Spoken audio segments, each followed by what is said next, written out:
தேதி வைக்க வந்தாரே.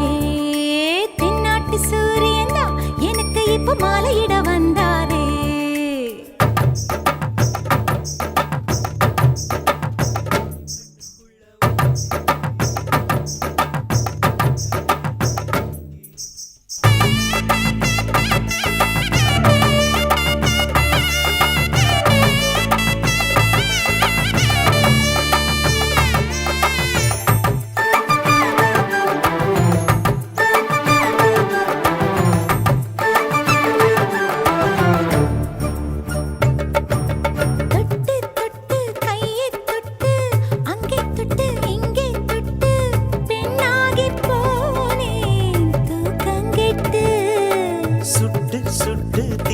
சுட்டு நெத்தி போட்டு நெஞ்சில் பட்டு ஆணாகி போ